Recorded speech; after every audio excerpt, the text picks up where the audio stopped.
45 arrests. 45 arrestations. La plus importante opération de drogue dans l'histoire des États-Unis. En prison, ravagé par la toxicomanie, mais sur le sol froid d'une cellule de prison, mon invité a trouvé l'avantage injuste. À tout de suite. Next.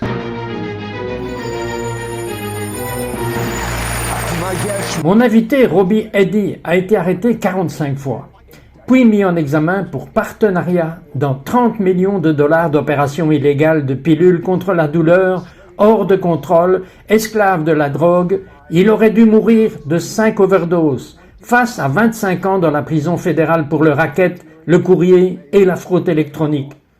Robbie, comment un gentil catholique issu d'une bonne famille peut-il entrer dans un tel gâchis? Get into such a mess.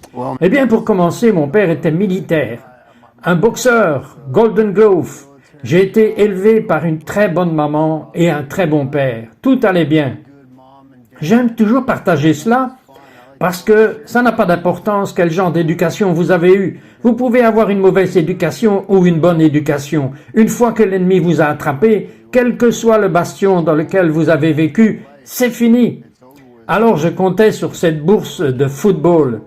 J'avais 75% de bourse, mais mes parents n'avaient pas les 25% restants. J'ai joué au football toute ma vie. C'est tout ce que je savais faire. Je ne savais rien faire d'autre. Je n'étais pas bon à l'école. Alors, quand je ne suis pas allé jouer au football universitaire, comme je n'étais pas très bon à l'école, je ne savais pas ce que j'allais devenir. Et donc, j'ai littéralement commencé à prendre de l'alcool et de la drogue à cette époque. Et à partir de là, cela a été juste rapide. Cela a été vraiment rapide. Cette obsession m'a pris en charge rapidement. Et j'ai commencé à enfreindre la loi. Je suis devenu une personne entièrement différente. C'était comme le Dr Jekyll dans Mr Hyde. Maintenant, juste avant que vous n'ayez ce grand acte d'accusation fédérale, vous êtes en prison pour les crimes précédents. Et vous êtes... Comment se défonce-t-on en prison? Vous ne pouvez pas vous droguer en prison. How do you get high in jail? You can't get... Oh, quiconque a été en prison ou a été en prison avant, c'est cela, vous seriez surpris. Il y a plus de drogue et d'alcool dans les prisons qu'il n'y en a dans la rue. C'est assez fou. Okay. Ok, c'est votre anniversaire, vous êtes en prison et vous avez eu un cadeau d'anniversaire incroyable. Parlez-moi de ce don. Tell me about that gift. Alors, c'était le 25 avril 2011. J'étais là dans la cellule de la prison et ça m'a frappé. J'étais mentalement, physiquement, spirituellement en faillite. J'ai décroché le téléphone avec mon père et mon père m'a dit « Fils, je ne peux pas t'empêcher de te tuer, mais je peux t'empêcher de tuer ta mère. Je suis désolé. » J'avais tellement mal, tant d'angoisse après que mon père m'ait dit cela. J'étais complètement brisé. Et quand vous êtes brisé et que vous êtes assez battu, vous criez à Dieu. J'ai eu de l'angoisse, une véritable angoisse. Je ne peux pas expliquer ici quelle angoisse, quel chagrin et quelle douleur profonde. Et en plus de cela, une explosion de passion. J'ai eu cette angoisse parce que j'avais tant de douleur. Et j'ai crié à Dieu. Et c'était pour de vrai. Toutes les autres fois, c'était comme une prière de folklore. Je dois faire quelque chose. C'était réel. C'était de mon cœur et de mon âme. Et j'ai crié à Dieu. Et l'obsession de boire ou de la drogue a été enlevée. J'ai senti la présence de Dieu. Et je l'ai senti me dire « En as-tu assez ?» C'était juste comme ça. Et je suis tombé à genoux. « Oui, mon Dieu, oui !» Que s'est-il passé par rapport à votre dépendance? Elle a été enlevée de moi immédiatement. Elle m'a été arrachée. Lui aviez-vous demandé de l'emporter? Oui, je l'ai fait. J'ai dit « Dieu Père, s'il te plaît, prends-moi ça. » S'il y a un Dieu, je ne savais même pas. Je ne savais même pas s'il y avait un vrai Dieu. Je ne croyais pas en Jésus. J'ai dit, si tu es réel et que tu es là-bas, s'il te plaît, prends-moi ça, aide-moi, s'il te plaît. Mais la chose que je ne sais pas comprendre est qu'il vous a établi simplement libéré de l'impossible, des années de ravages dans votre corps et votre dépendance. Instantanément, il vous a libéré. Et vous ne croyez toujours pas en Jésus. Sets you free and you still don't believe in Jesus. Oui, c'est comme ça que vous voyez qu'il s'agit de Dieu, qui est si puissant, et qu'à ce moment-là, c'est quand l'onction de l'injuste avantage m'a frappé. C'est alors que ça m'a frappé. Oui, Dieu, et même Dieu ne nous aime pas pour ce que nous sommes, il nous aime pour ce que nous allons devenir. Et alors il le savait exactement. Il sait quand nous sommes dans l'utérus, il sait déjà, c'était prévu, il savait exactement ce qui allait m'arriver. Et c'est pourquoi lorsque je suis sorti de prison et que je ne connaissais pas encore Jésus, j'ai frappé mes genoux et l'onction est tombée sur moi. Et Dieu était déjà là pour moi. Quand je suis sorti, après avoir été inculpé, j'ai été inculpé 20 jours plus tard par le FBI.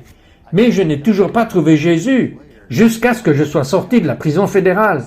Alors, je suis allé à la prison fédérale, et quand j'étais en prison fédérale, Dieu a continué à me suivre partout là-bas. J'ai été surnaturellement sorti des années de prison plus tôt. J'ai été condamné à 25 ans. J'ai été arraché de prison. C'est impossible. Je n'avais pas prié pour cela. Je ne suis pas allé à la bibliothèque de droit. La puissance de Dieu, la gloire de Dieu m'a arraché de prison. C'est le seul moyen. C'était surnaturel. Maintenant, quand je suis sorti de prison, je ne connaissais toujours pas Jésus. C'est alors que ma femme, j'étais pour la première fois avec elle, et elle a dit « Allons à l'église ». Et ma femme s'en va, et je me dis « Je vais la soutenir, allez, j'y vais ». Et comme je suis là, ils font passer des paniers. Je me dis « Ah, je sors d'ici, mec ». Et comme je marchais dehors, une voix me dit « Ne manque pas la beauté de la forêt à cause de la laideur de certains arbres ». J'ai dit « Waouh !» Et ça m'a frappé très fort. J'ai senti la présence de Dieu. Donc je suis revenu le week-end suivant. Et le week-end suivant, j'entends « Si vous êtes prêt à accepter Jésus comme votre Seigneur et Sauveur, s'il vous plaît, levez-vous ». C'est quand j'ai accepté Jésus-Christ comme mon Seigneur et Sauveur que j'ai littéralement appris le principe de la semence. Qu'est-ce que c'est que le principe de la semence? Eh bien, pour moi, le principe de la semence est énorme. C'est la dîme. La dîme, le don, tout dépend de Dieu. Et cet avantage injuste est dans toute la Bible. Ce n'est pas une partie, ce n'est pas le Nouveau Testament, c'est l'Ancien et le Nouveau Testament. C'est la parole de Dieu. Et quand vous vous tenez sur la parole de Dieu, tout cela, l'onction tombera sur vous. Vous obtenez cet avantage injuste.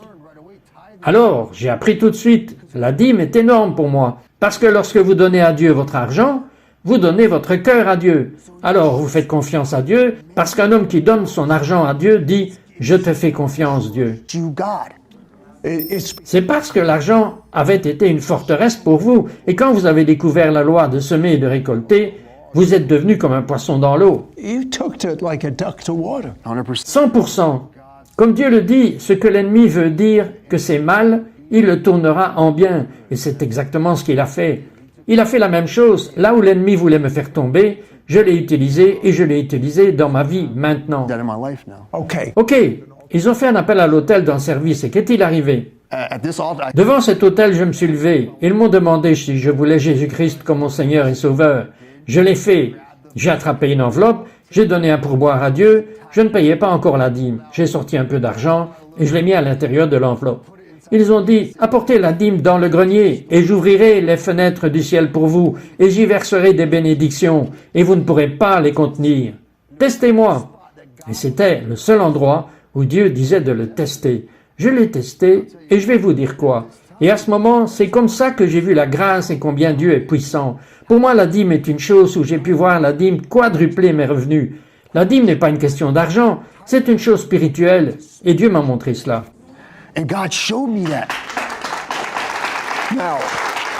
Maintenant, ok, Jésus est définitivement votre Seigneur maintenant. Vous êtes rempli du Saint-Esprit. Comment était-ce? Honnêtement, quand j'ai été rempli avec le Saint-Esprit, ça a changé toute ma vie entièrement. Il est parti d'un... Je n'appelle pas cela un chrétien faible, mais je n'avais pas d'audace. Quand j'ai été baptisé dans le Saint-Esprit, le feu est tombé sur moi. Je pleurais et j'ai senti le feu partout sur moi immédiatement à partir de ce jour. Et j'ai parlé en langue pour la toute première fois.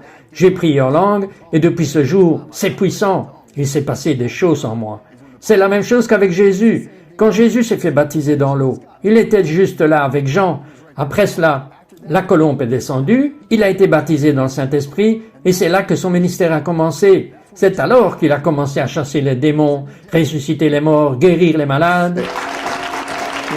Je suis tellement étonné quand je vous regarde de la transformation qui s'est produite dans votre vie, Robbie.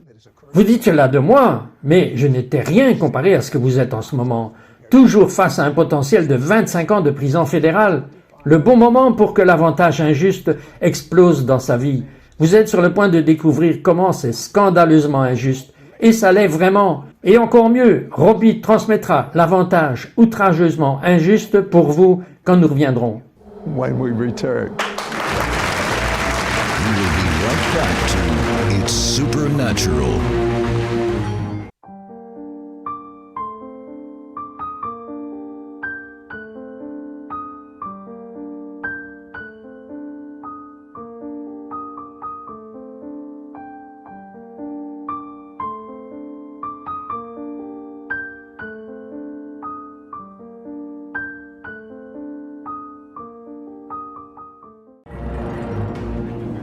We now return to It's Supernatural. Robbie, Robbie, tout le chemin du retour, quand vous étiez dans cette cellule de prison, vous avez reçu une onction de l'avantage injuste. Souhaitez-vous le définir en fait? Regardez dans la caméra et dites aux gens ce qu'est l'avantage injuste. and tell the people what the unfair advantage is. L'avantage injuste est complètement se donner à Dieu, s'abandonner et être entièrement obéissant à la parole de Dieu. Et quand vous recevez cet avantage injuste, l'avantage injuste est une onction. Et l'onction rompt le joug. J'ai l'impression qu'il y a quelques personnes en ce moment qui regardent cette émission qui ont l'impression qu'ils n'ont pas l'audace. Ils ne se sentent pas assez dignes de Dieu. Dieu aspire à vous. Tout ce que vous avez à faire, c'est la louange. Ouvrez vos bras et cherchez-le et vous le trouverez. Find him. Donnez-moi un exemple biblique de l'avantage injuste. Of the unfair advantage. Moses. Moïse était un gars normal, tout comme nous tous. Quand il a ramassé cette canne où le serpent est devenu la verge de Dieu, qui est devenue une onction d'avantage injuste, il a littéralement fissuré le rocher et de l'eau en est sortie. Et alors il a pu dire que c'était transférable parce qu'il l'a donné à Aaron. Aaron l'a pris lorsqu'il a été transféré, puis il est allé à la rivière et l'a transformé en sang. Cela montre bien que même à l'époque, ils avaient un avantage injuste. That even back then they had an unfair advantage. Wait, Attendez de voir ce qui arrive à Robbie avec l'avantage injuste, parce que c'est près de vous arriver, en particulier lorsqu'il prie pour vous. Robbie, vous faisiez face à 25 ans de prison, mais cela s'est réduit et réduit et réduit. À quoi? to what? So, Jusqu'à 5 ans, j'ai eu une peine de 25 ans. C'est ce que j'ai obtenu. Ce à quoi j'étais confronté. Les procureurs fédéraux ont dit qu'ils allaient me donner 10 ans. Et c'est indulgent en raison de mes longs antécédents criminels. Ils avaient raison. Ils avaient 100% raison. Et ceci est surnaturel. Un juge fédéral. Les juges écoutent les procureurs. Ils ne font pas quelque chose de différent. Le juge fédéral m'a condamné à 5 ans sous chacun d'eux. Cela n'arrive jamais. Alors là, c'était la première fois, l'une des premières choses surnaturelles qui leur est arrivée. Pendant ce temps, j'ai continué à chercher Dieu. Je n'ai pas arrêté. Je n'arrêtais pas de le chercher. Le chercher quoi qu'il arrive, parce que l'obsession de boire ou de la drogue m'avait été enlevée. C'était parti. Jamais ce n'est revenu, en fait, à ce jour. Et comme je suis allé en prison, j'étais mentalement et physiquement, spirituellement en bonne forme. Mais je me suis dit, je vais dans cet endroit et je vais faire mieux. Et quand je suis allé là-dedans, j'ai commencé à aider les gens. J'ai commencé à bouger, j'encadrais les gens, j'amenais les gens à Dieu, et je n'avais même pas encore Yeshua. Si les choses sont devenues puissantes plus tard, je suis dedans. Comme je suis là-dedans, c'est exactement ce qui s'est passé. Puis de nulle part, ils m'ont dit, John Eddy, vous avez reçu du courrier légal. Maintenant, ce gars, mon assistant social, il aimait Jésus. À présent, à ce moment-là, j'avais peur. Vous avez parlé de Jésus, j'ai peut-être un combat avec toi. Je n'étais tout simplement pas là. J'avais un voile sur les yeux. Ce gars avait Jésus partout et il a dit, vous savez quoi? Je vois un homme différent de ce que je vois sur ces papiers. Un homme complètement différent. Il avait devant les yeux tout ce que j'avais traversé. Ceci est un document légal signé par un juge. Et il a dit, vous avez un courrier légal. C'était du juge. Et cela m'a diminué le temps de 5 à 3 ans. Il l'a lu avec moi, et ce gars a commencé à pleurer. Et après avoir dit cela, il a dit, « Et ce n'est pas tout. Je viens d'avoir un truc sur mon bureau aujourd'hui qui dit que vous obtenez encore une année sabbatique. Donc j'ai fait 2 ans de peine au lieu de 25 ans. Seul Dieu peut faire cela. sins. Only God can do that. That's the C'est l'avantage injuste. Ok, donc vous êtes sorti de prison Et ça ne s'est pas arrêté. L'avantage injuste a augmenté. The unfair advantage from it being increasing. Well, I want to. Je veux partager cela rapidement. J'ai perdu mon permis de conduire pour le reste de ma vie. Je l'ai récupéré. J'avais eu 45 arrestations et été en prison 2 fois et j'ai une licence d'entrepreneur, la plus haute licence d'entrepreneur en climatisation que vous pouvez probablement avoir. Seul Dieu peut faire cela. Maintenant, je vois tellement de gens avec une mauvaise motivation de donner. Ils donnent pour obtenir. Mais vous donnez parce que vous aimez Dieu. Est-ce une juste évaluation? À 100%. Ok, Dieu vous a littéralement dit plusieurs fois à qui donner, le nom de la personne, le montant d'argent, quand le donner. Donnez-moi un exemple. And to give? Yeah. Give me one I'll example. give you an example. Je vais vous donner un exemple. J'étais à un endroit, le Seigneur m'a donné le don de discernement. Nous l'avons tous. Ces choses sont dans la Bible, vous savez. C'est un de mes gros dons. Je discernais cette dame. Elle avait l'air vraiment triste et déprimée. Et je pouvais dire qu'elle souffrait financièrement. Et je suis dans ce bâtiment. Avant que je m'approche d'elle, le Saint-Esprit me dit « Paye 2 mois de loyer, le nombre exact. » Je me suis approché de cette dame et j'ai dit « Bonjour, comment allez-vous » Elle a dit « Oh bonjour, Robbie. » Elle m'avait déjà entendu. J'ai dit « Vous allez bien? Avez-vous mal quelque part ?» Elle dit « Oui, c'est juste qu'on est mal. Depuis le Covid, nous sommes mal financièrement en ce moment. » Elle dit « Ce n'est que 2 mois. Si nous pouvions juste obtenir 2 mois. » Et mon cœur s'est mis à battre. Alors je suis allé dans mon camion. J'ai découvert ce qu'elle paye mensuellement. Et je lui ai fait un chèque. Et je l'ai fermé.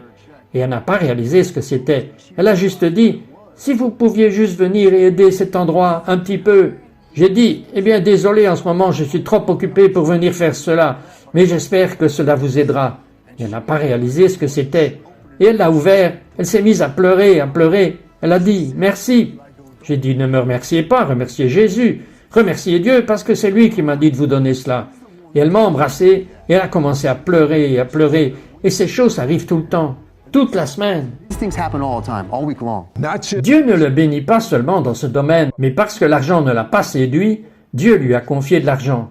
Il est entré dans une entreprise de climatisation, à un moment où il ne pouvait même pas obtenir un permis de conduire. Il est passé sur une période de 3 ans de 4 camions à 23 camions, ce qui l'a fait passer à 5 millions de dollars de chiffre d'affaires. Alléluia! Seul Dieu, seulement par l'avantage injuste, c'est la puissance de Dieu, c'est l'avantage injuste. Je veux dire, vous avez vos propres affaires. Vous prenez une douche et Dieu vous dit de faire quelque chose et vous ne savez même pas ce que signifie le mot. Que vous a-t-il dit de faire? means. What did he tell you to do? When I'm Quand je suis dans la douche, l'Esprit du Seigneur est sur moi. Alors quand les gens me demandent de faire quelque chose, je le fais. Si Dieu me dit de bouger, je bouge. Ok? Alors quand je suis sous la douche, parce que quelqu'un a appelé, j'ai été prophétisé dans mon église il y a 3 semaines. Vous allez quelque part avec votre femme et ça va être tout boueux et sale. Nous entrons dans cet endroit et c'était à propos de mon livre. Quelqu'un m'a demandé « Hey, venez ici et partagez !» Je ne voulais ni argent ni rien. Si Dieu me dit de bouger, je bouge. J'ai été béni avec une grande société de conditionnement d'air. J'y vais. Alors je suis monté là-haut pour passer ce témoignage parce que nous l'avons vaincu par le sang de l'agneau et la parole de notre témoignage. Alors je vais dans cet endroit. Et comme j'étais sous la douche, j'avais peur parce que je dois parler devant tous ces gens. J'étais stressé. Tout d'un coup, le Seigneur me dit « Tu dois faire un appel à l'autel. » Je ne savais même pas ce que c'était. Je n'y suis même jamais allé. Je n'avais même aucune idée de ce que c'était. Et puis mon cœur a commencé à battre plus parce que je savais ce que je devais faire. Je vais obéir à Dieu. do it, I'm going to obey You thought God. you'd become a car. Vous pensiez que vous deviendriez un charpentier pour construire des hôtels comme Dieu l'a appelé. Et c'est ainsi que Dieu utilise les gens normaux. Alors ma femme est entrée et je suis sous la douche. Elle ne peut pas me voir. Et elle dit « Chérie, tu as besoin de faire un appel à l'autel. » Le Saint-Esprit vient de me le dire. Là, mon cœur a commencé à battre. Et quand j'ai partagé à propos de mon histoire là-haut, à la fin, j'ai appelé tout le monde. Venez ici pour un appel à l'autel si vous voulez la prière. Et tout était silencieux. Je suis retourné à ma chaise et un gars s'est levé et il s'est avancé. Il a commencé à jouer de la guitare et la présence du Saint-Esprit est devenue très forte. J'ai presque commencé à pleurer car ça m'arrive souvent quand le Saint-Esprit arrive. Effectivement, je suis monté là-haut et j'ai découvert plus tard qu'il n'avait même jamais fait un appel à l'autel là-bas. They never even done one there. It is mine. No wonder. Pas étonnant que votre femme et Dieu ont dû vous le dire. People, Alors les gens se sont alignés. Toute l'église s'est alignée jusqu'à l'extérieur. Et Jésus a baptisé 10 personnes dans le Saint-Esprit. 9 d'entre eux ont prié en langue. Les gens ont été guéris. Yeshua a bougé. I'll tell you what. Je vais vous dire quoi. Vous pourriez continuer encore et encore sur cet avantage injuste. Mais parlez-moi très rapidement à propos de votre mère et de votre père. Your mother and your father. so my, Alors, ma mère et mon père, ils étaient croyants. Mais mon papa était catholique et ils avaient un peu un esprit de religion sur eux. Mais mon père, vous savez, les chaussures de la paix de l'évangile, j'ai pu marcher et j'ai pu servir et laisser mes pieds parler. Et cela a changé. La vie des gens a changé juste en regardant mes actions parce que c'est l'une des onctions des avantages injustes. Ce sont vos actions. Vous ne devez pas seulement ouvrir votre bouche, mais vos pieds montrent la façon dont vous vivez. Donc, bien sûr, mon père m'appelle. Mon père a le zona. Elle est sur le point de perdre son œil. Ok, ma mère est anxieuse depuis littéralement 20 ans, au point qu'elle ne peut même plus quitter la maison à cause de l'anxiété et de la dépression. Mon père me dit, quelque chose m'a dit de venir à ton bureau, Robbie, parce que mon bureau est juste oint. C'est Jésus partout. Nous avons prié pour les gens, nous avons oint les portes, nous rompons le pain, nous prions pour des choses, nous jouons de la musique d'adoration. Alors, mon père est parti en voiture de Jacksonville et est venu ici. Maintenant, juste au moment où nous sommes entrés dans mon bureau, quand il est arrivé un samedi, nous entrons. Et quand mon père a franchi la porte, maintenant, c'est un militaire et un boxeur, pas le genre à pleurer. Il commence à tomber et commence à pleurer parce qu'il ressentait la présence de Dieu. J'essayais de ne pas pleurer. Le Saint-Esprit m'a dit, je suis sur le point de guérir ta maman et ton papa, et je vais édifier leur foi. C'est exactement ce qu'il a dit, et je suis devenu vraiment émotif. Nous entrons. Il m'a fait mettre un chant précis. J'ai mis le chant Saint-Esprit par Jesus Culter. Mon père s'assied, et je mets mes mains sur le visage de mon père. Et j'ai dit, Dieu Père, au nom de Jésus. Je lui ai d'abord demandé, que fais-tu? Tu as besoin de guérison, papa? Et il a dit, mon œil. J'ai dit, Dieu Père, au nom de Jésus, je me tiens sur ta parole. Ta parole dit que nous pouvons guérir les malades, chasser les démons et ressusciter les morts. Et j'ai dit, s'il te plaît, guéris mon Père au nom de Jésus. Il a commencé à trembler et à pleurer. Père Dieu, je prie maintenant que tu le remplisses avec le Saint-Esprit. Et Jésus a baptisé mon Père dans le Saint-Esprit là-bas. Il s'est levé et j'ai fait asseoir ma mère. Ma mère pleurait. Ma femme a prié en langue. Elle pleurait. J'ai regardé ma mère et j'ai dit, maman, répète après moi.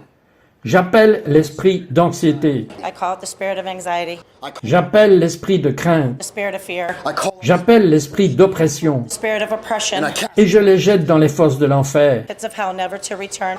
Jésus, guéris ma mère au nom de Jésus. J'ai baptisé ma mère dans le Saint-Esprit. Elle s'est mise à pleurer et le Saint-Esprit a dit, maintenant regarde ta mère dans les yeux et dis-lui que Jésus lui pardonne.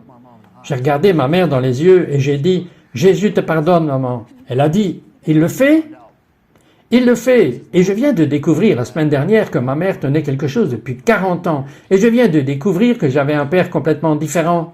Et j'y suis allé le week-end dernier rencontrer mon frère et ma sœur, que je ne savais même pas que j'avais. Vous voyez, littéralement, ma mère est totalement libre. Mon père, ils m'ont envoyé un SMS. Ils vont chez le médecin le jour suivant. Le docteur a dit, votre œil est guéri. L'œil de mon père a été complètement guéri. Vous voyez, Jésus a dit qu'il nous a laissé faire de plus grandes choses que lui. Il a guéri les malades. He did. He healed the But sick. how was Et comment va la dépression de votre maman? Disparue. Ma mère est rayonnante autour d'elle. okay? Ok, vraiment rapidement, j'ai besoin que vous priez deux choses. L'avantage injuste. Et j'ai besoin que vous priez pour tout ce que Dieu vous dit de prier. Robbie, priez. Père Dieu, Seigneur, je viens à toi au nom de Jésus-Christ de Nazareth. Father, I'm Père, je pleure à toi maintenant même, Père. Père Dieu, je prie que tu touches ces gens, qu'ils reçoivent cette onction d'avantage injuste, Père Dieu.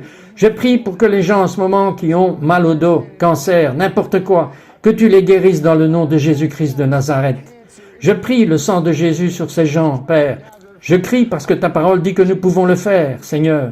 Alors je te demande maintenant, et je demande aux gens qui regardent, recevez cette onction, que vous marchiez avec audace, que vous marchiez comme Jésus l'a fait, de la même manière qu'il l'a fait, que vous imposiez les mains sur les gens et que les malades soient guéris et que les morts soient ressuscités. Et mettez cette onction d'avantage injuste sur tout dans votre vie. Père Dieu, je prie pour que quelqu'un qui a mal au dos et que leur cou fait mal, Que tout de suite la douleur soit partie au nom de Jésus-Christ de Nazareth. Je sens que quelqu'un a mal au bras. Quelqu'un a mal aux jambes. Certaines personnes ne peuvent même pas marcher. Quelqu'un qui regarde est en train de pleurer en ce moment. Et je le dis tout de suite, au nom de Jésus-Christ, que tu les guérisses, Père, au nom de Jésus.